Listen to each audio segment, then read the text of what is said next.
Inside the Magic, covering Walt Disney World, Disneyland, Universal Studios, and more.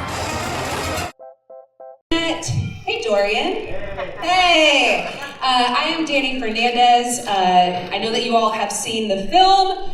I don't know if you know this, but this face, was in the film. Thank you! Oh my gosh, it was a dream to get animated by Disney, but when I saw it, I was like, what intern watched all of my videos? They got like how I talk with my hands, they got my super structured jawline. I wanted to be like, hey, chill, it's okay, chill out. Like, you got it. You don't have to be so accurate. It was beautiful though, I loved it. I'm so excited you guys are here. And I'm even more excited to bring out the people who made this all happen. So up first, we have writer and director Phil Johnston. Up next, please welcome director Rich Moore. She voices our beloved Vanellope Von Schweetz. Please welcome Sarah Silverman. He plays our not-so-bad guy. Please welcome the voice of Wreck-It Ralph, John C. Reilly. She plays the head algorithm of BuzzTube. Please welcome the voice of Yes, Taraji Henson. Up next, we have our resident fixer. He plays the voice of Fix-It Felix. Please welcome Jack McBrayer.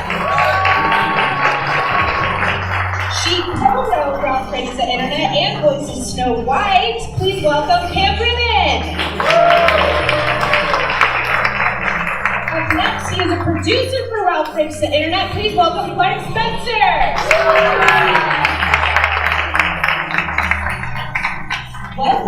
Welcome.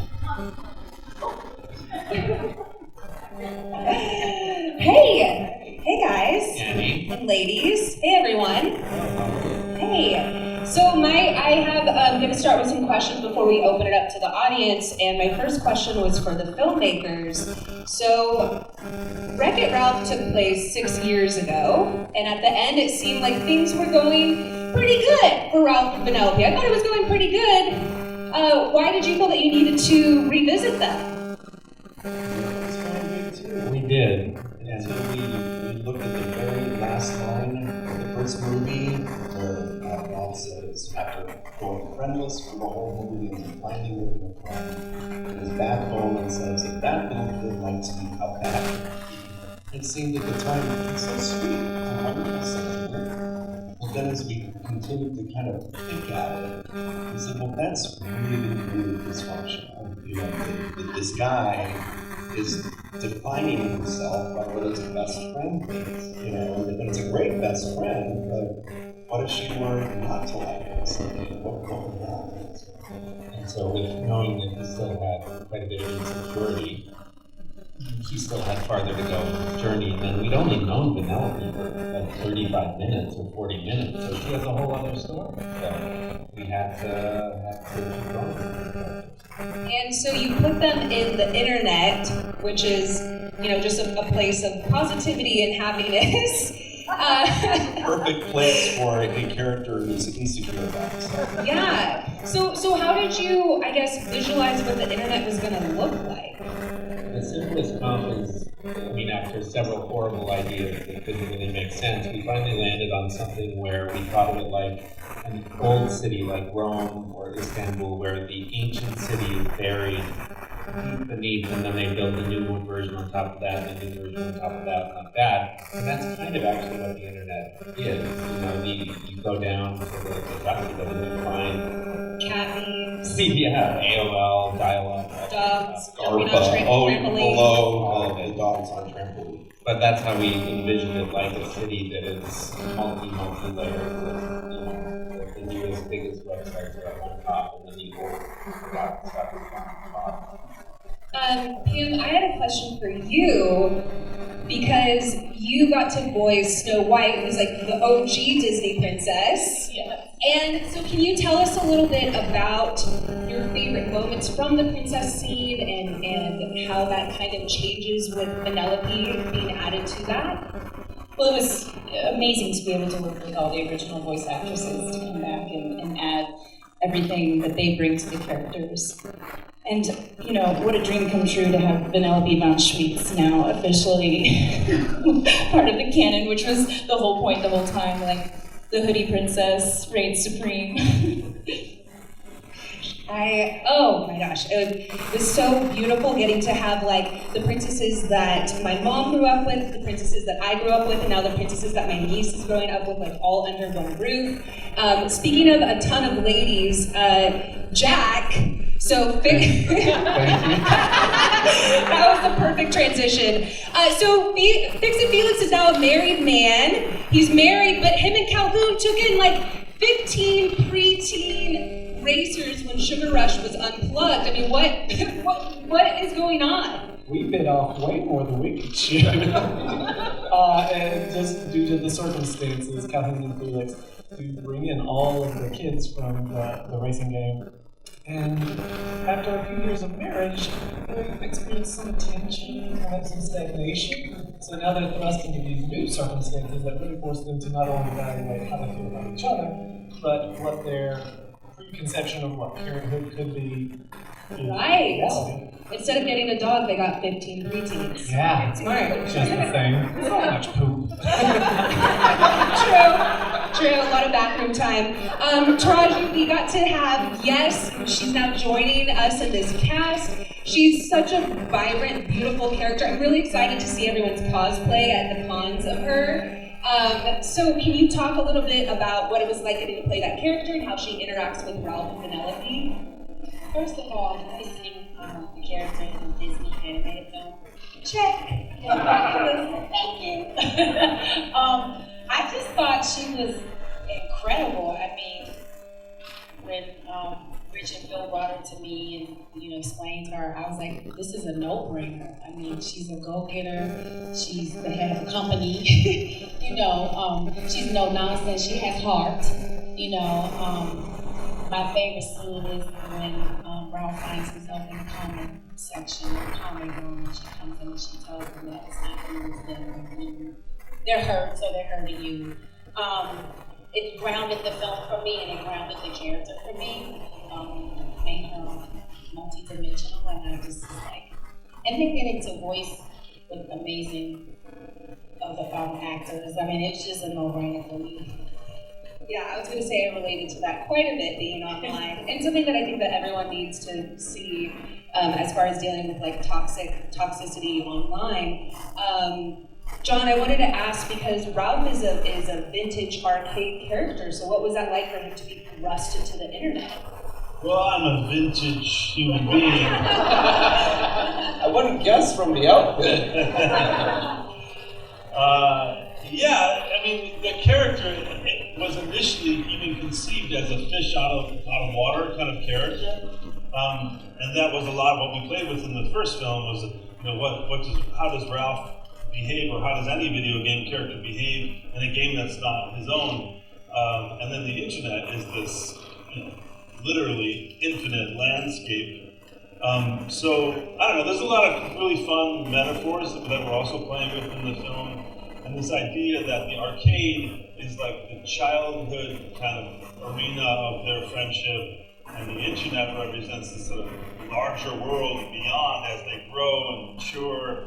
And Ralph's not, like you mentioned in your comment at the beginning, Ralph really worked so hard to get a friend in that first one. He's like, got it, rest of life solved. And then Vanellope starts to grow and mature and realizing that she wants to feel like she belongs somewhere and it's not her candy game. So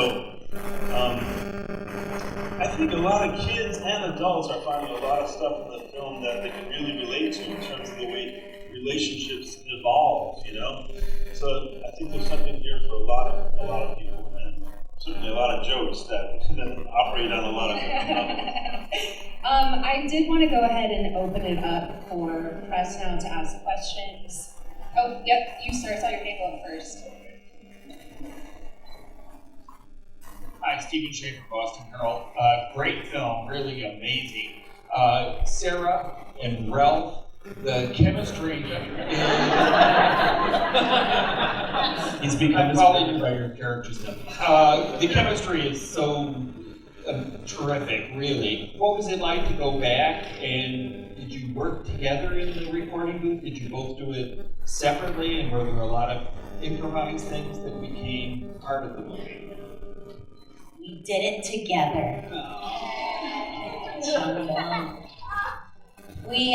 We get to record together with these guys and Pam, and we get to improvise. They give us a lot of freedom, we collaborate a lot, and the script itself is so fantastic, and it's really fun. I think they always book about maybe an extra hour of time that they need because we get real chatty. And there is definitely an album, like a very rated R comedy album, somewhere in the audio footage of recording. At least an hour of chit-chat, body humor, then focusing on the pages, then changing the pages. It was a real treat to get into the studio again with Sarah. In a way, like our friendship has aged 5 years since the last film, so it tracks in a way with Ralph and Vanellope. I mean, Sarah's not my only friend, one of my only friends, but it was a real treat to be able to start at a place of intimacy with Sarah and with Phil and Rich and Pam. Everybody, we all kind of knew each other, and we learned how to work together on the first film. We built these characters and this story together so that when it came time to start this one, we could start from a very advanced place in terms of the kind of conversations we could have about relationships and all that, and that you can really see that in the film. I think I was one of the first people to insist that we try to be in the room together as much as possible, because I know the way improv works, it works best in real time. So yeah, there's a ton of improvised stuff, which Phil and Rich were very kind to just let us explore things every day. That's one of the great joys of doing audio work, is there's never the pressure of the sun going down. But it's also great when you're it's not on camera and it's just audio, because then you can show up in just a two-piece suit. And you And he still goes all the way with a three-piece suit. You and Taraji recorded a lot together. yeah, exactly. No, Jack and I recorded it. All of us recorded together. Definitely. Your question was specific about me and Sarah, but certainly, I think that's what sets both of these movies apart, is that feeling of heart and real emotion. It's because we're looking into each other's eyes. I've done other animated work where I didn't meet the other actor ever. And I'm sure there's sort of practical people who say, well, it doesn't matter, it's just a voice. But to me, it does matter, and I think it does come across in the film. It gives the film a soul that it might not have if we weren't there together. I saw your hand up right there. Hi, I'm Sarah Lasky from Silverman. And this question is for the directors, actually. And one of the things I loved about this film is that the internet is like brought to life. Like you see the search box and it's a guy who's autofilling. Like that's just great. And so my question is, was there anything that you brought to life that was on the cutting room floor? Like something about the internet that was just a great idea that you just couldn't bring to the movie? One thing I remember, there was a big antivirus component and this sort of brutalist architecture behind this antivirus facility called Internet, and they had this woman running it based after my mother named Bev, built to eradicate viruses. And she was this really kindly Midwestern woman, but then had this nasty, like, fascistic kind of streak to her. My mother's lovely. I don't know why we did that to my mom. What are you saying about your mom? I love her. I'm sorry. Oh, do you? I do. But that was a storyline where we had that as a force of antagonism, and then ended up settling on, Ralph's own insecurity being more the antagonist. That was one piece. You get some in the back. You, sir, the glasses. Yeah. Oh, I guess that's a lot of people. Yeah. Yeah, you with the hat. With the, yes. That's me. How you doing? Wait, Fandango.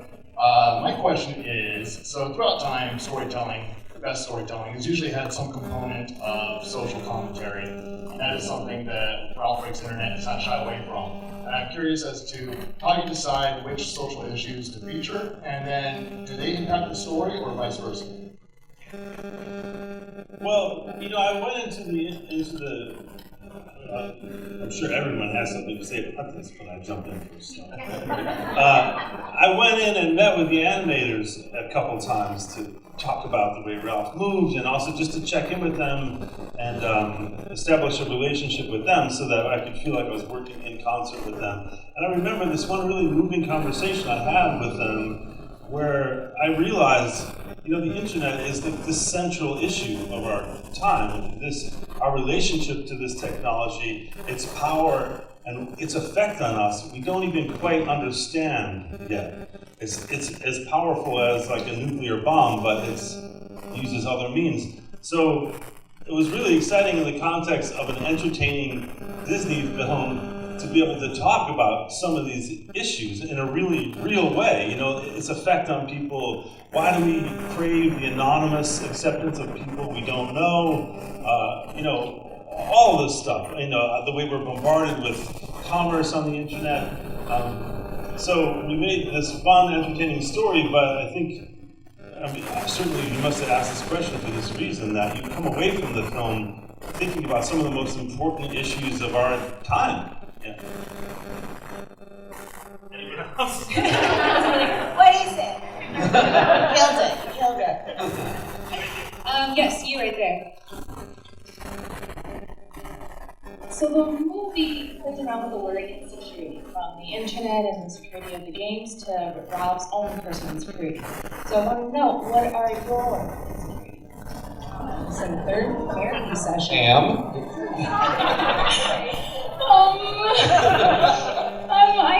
I'm sometimes insecure about whether or not I can fit into a group. Which is, that's the princess scene comes from those insecurities. I'm wearing part of these Spanx right now. Worried about fitting in this suit. You look amazing. Very well. You really want to know? I'm insecure about my knees right now. A moment where I was sitting like this, and I was like, someone has this picture. That's how knees work. And I yanked my knees up immediately. So in this moment, my knees. I've worked really hard not to let my insecurities slow me down. I think that's one of the important things every person in their life has to do is learn not to judge yourself and be kind to yourself inside of your own thoughts. But I do think I'm insecure about, probably because my mom said it to me almost every time I left the house. She would say, "Don't wear out your welcome." "Where are you going?" "Oh, go over there." "Don't wear out your welcome." Because I spent most of my day just wandering around the neighborhood, going to different relatives' houses. Wait, what did your parents call you that you found out? Oh. Well, no, I don't want to say that to the press. It wasn't a nickname that stuck. Pesty.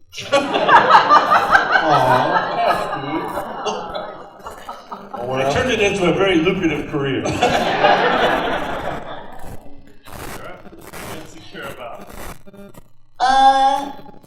It moves around like grappling with being the age I am. I've never been this age, and it's the oldest I've ever been. But then I go, well, it's the youngest I'll ever be. That's what I do.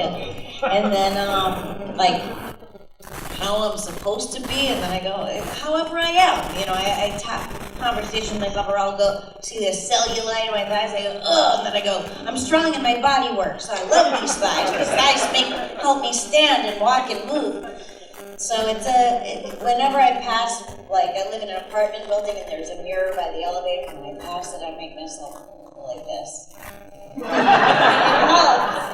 I'm gonna have to start. That was my same answer because it's like once I hit 50, it's like how am I being a good grown up now, or it's like I still feel like I'm 12, but is this?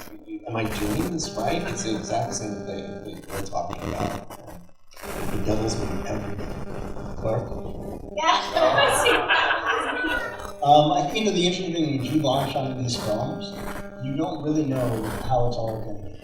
There's this moment in time when we're recording the stories and we're recording the voices, and you know there's a deadline we're trying to meet, and you just wonder if that's actually going to come together. So it's like these moments of insecurity where this love that feeling. But it doesn't happen. It's an incredible group of people come together to figure it out.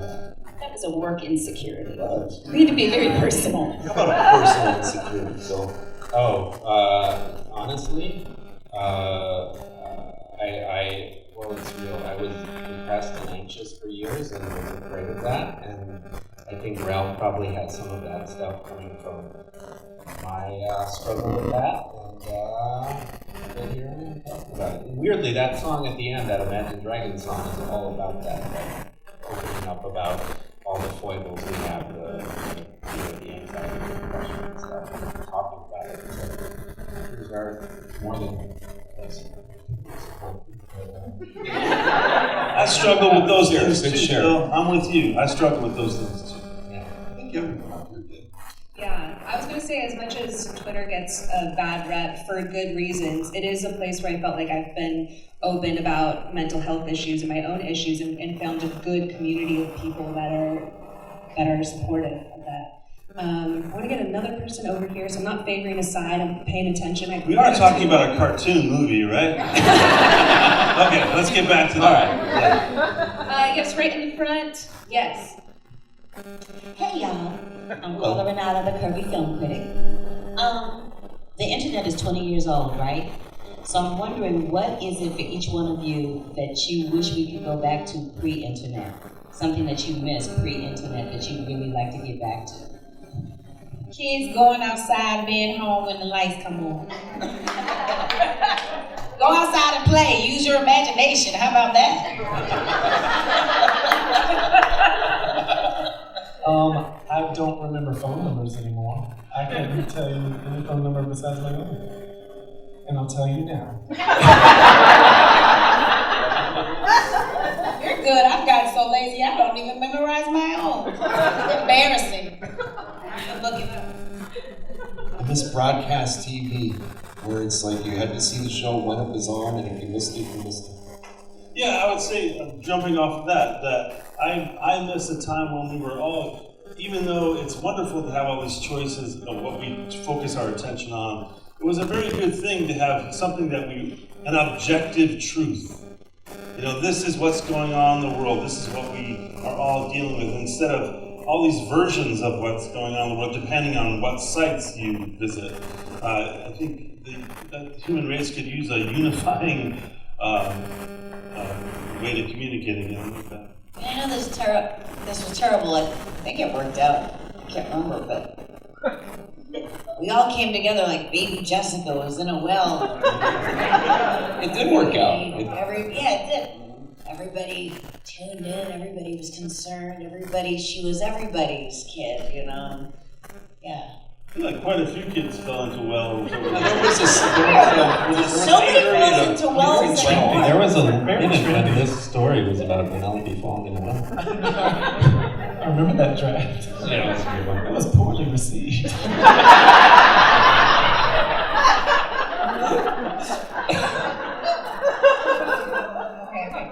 Yes, right there. Hi, Vanessa from BlackNobley.com. My question is for Sarah. Every girl's dream, little girl's dream, is to have their own Disney princess song. What was it like to finally get your own Disney princess? It was a dream come true. I couldn't believe it when you guys told me I was gonna have a song. We'd already been recording for a while.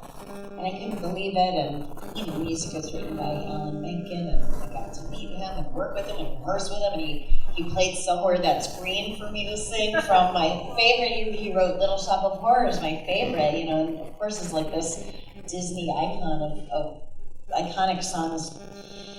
But yeah, it was incredible. Then we recorded with a whole orchestra, you know, like you see in old-timey movies.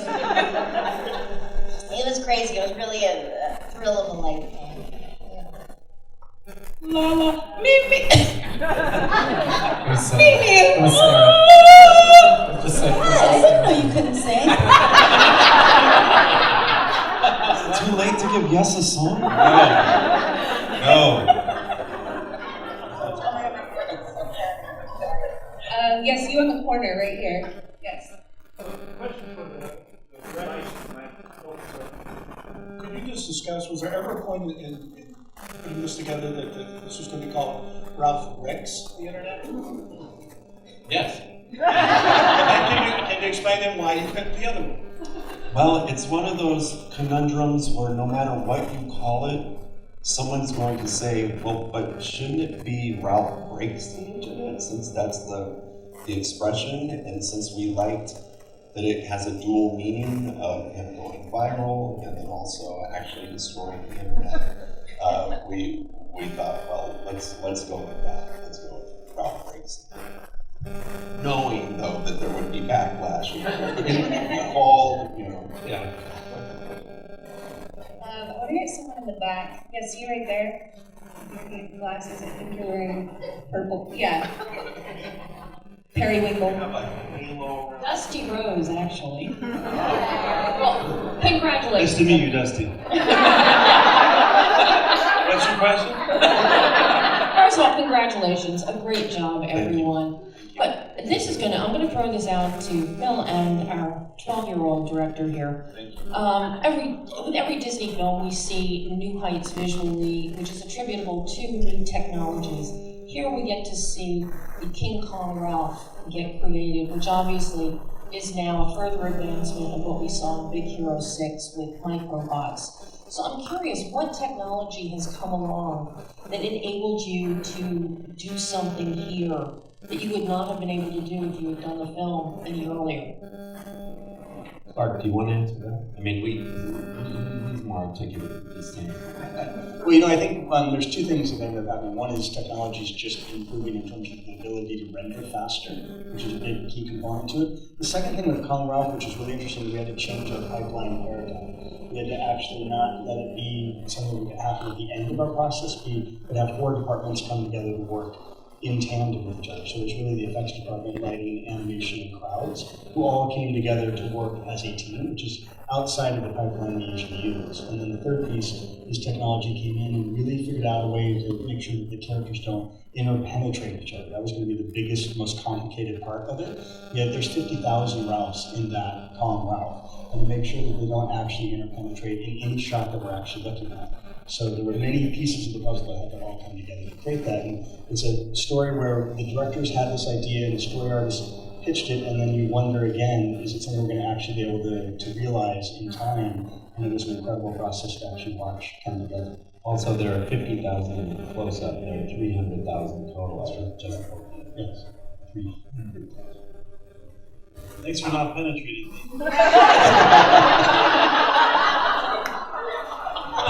Everything we had not to.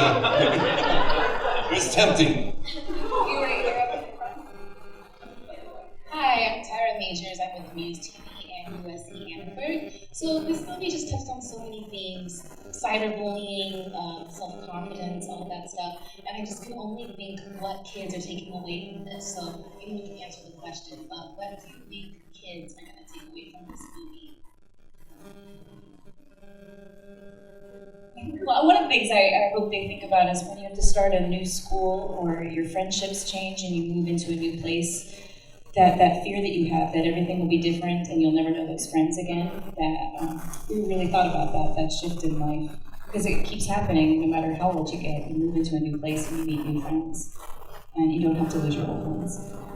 I hope, I'm on many things. First of all, I hope kids are entertained and feel like the story relates to them and that they recognize some of their own friendships in these characters. But I do hope you know, like when you do something unhealthy or something that makes you unhappy, and you just do it in a kind of mindless way, you get caught in these patterns of behavior that it doesn't, and then at some point, if you make a move towards being more healthy, you say, why am I doing that?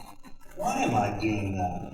And I think this idea of chasing after anonymous love, these hearts, you know, like in our movie, these hearts, or this idea that kids are reaching out for acceptance from people they don't know, and how that's ultimately kind of an empty feeling. I hope that kids come away with that aha moment that I just described, which is like, why do I do that? Why do I want to do that? Because that's the first step to really understanding a situation like that, is asking yourself personally, well, why am I doing that? And maybe I can do something differently once you have that realization.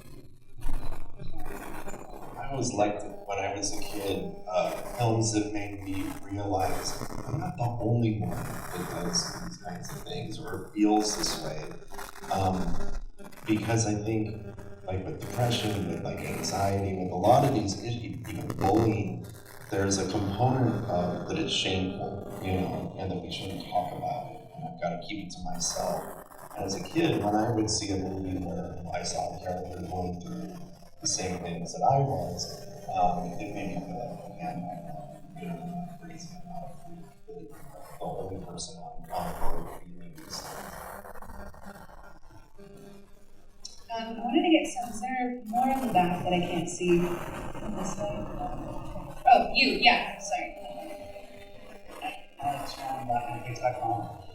The relationship between Ralph and Vanellope from Ralph's point of view very closely follows the lyrics of the song Never Gonna Give You Up. And I want to know, was that always your intention, or how did that come about, or did you not even realize that was reverse engineered, actually. I think it occurred to everyone that that song did apply in that way to the movie, because it was a very, very late addition. I think it might have been like a joke that we just came up with for the credits, and then that song's everywhere in our trailer and stuff. No, but yeah. I mean, the idea of something called a rec roll was one of the first dumb ideas we had, but we didn't ever actually then figure out how to use it or where to put it. And then John was pretty upset that Sarah got to sing a song. He didn't, so I think we had to. No, it's not true at all. But you can't have John in the movie not singing. So we had. That's the voice of an angel. Oh, and sing American roots music. Anybody got a guitar? Yes, you ma'am, all the way in the back in the center. Yes. Hi, I'm Alexandra August from Comic Book Resources, and a question for the directors. Why was there no Facebook represented in the internet? Not that that was unwelcome. You're still on Facebook? Sorry, cheap shot. Wait, is it still around? Sure, it's true. They drive past it, you see it in the background. I think we used to have a scene that took place there, but since it wasn't like part of the story, it didn't really fit with the story anymore. It's buried in one of those layers that Phil described, right on top of MySpace.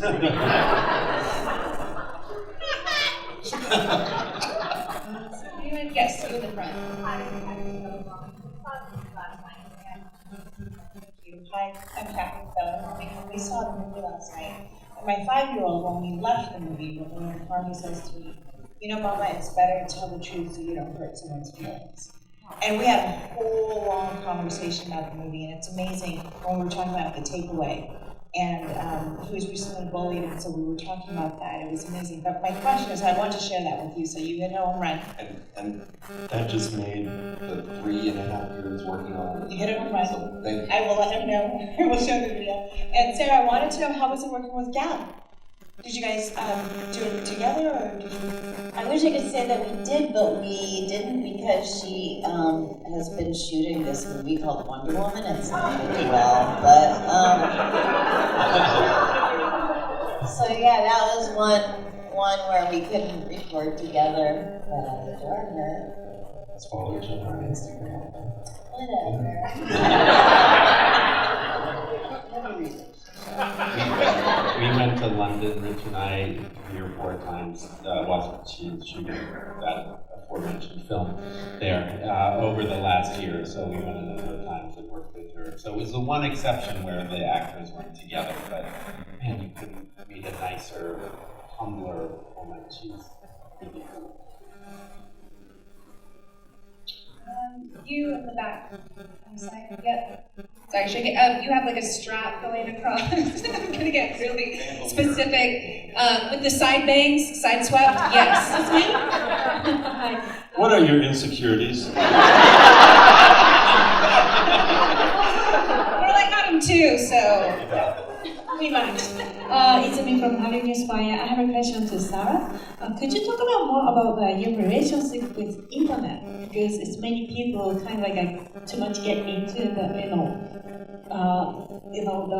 getting up overnight and kind of like researching on eBay or Instagram or Twitter. Could you talk about your own experience in relationship with internet? Oh, talk about my own experience with the internet. Do you want to know what my search words are?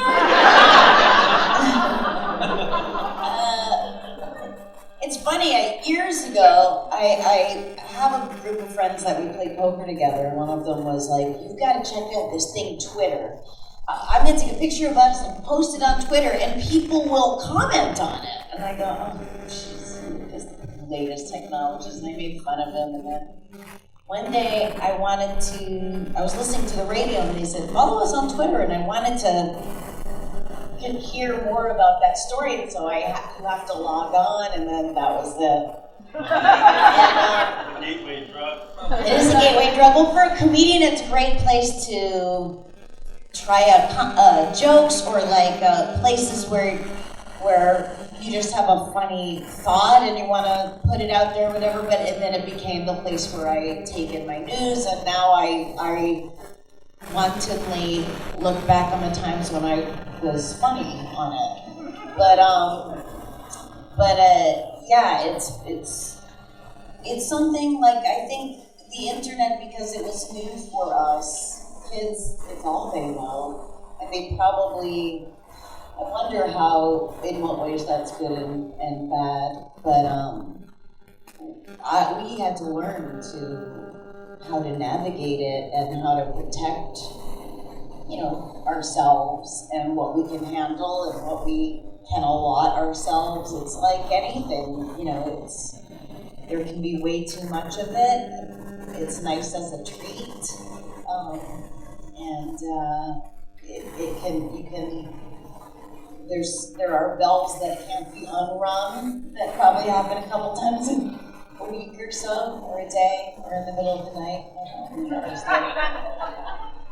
But I think there's a lot of good in the internet. It's brought the world a lot closer. It's made it a lot smaller. And then, of course, there are terrible things about it.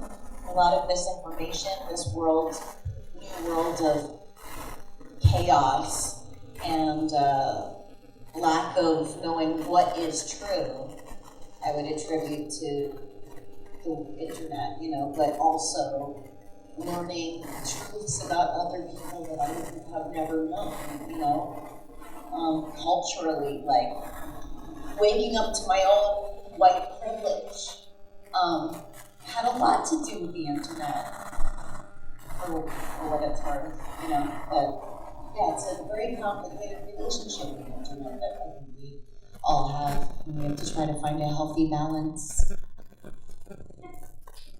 Yes, you. Right on the right. Hi, my question, I'm Raymond from the Philippine Star.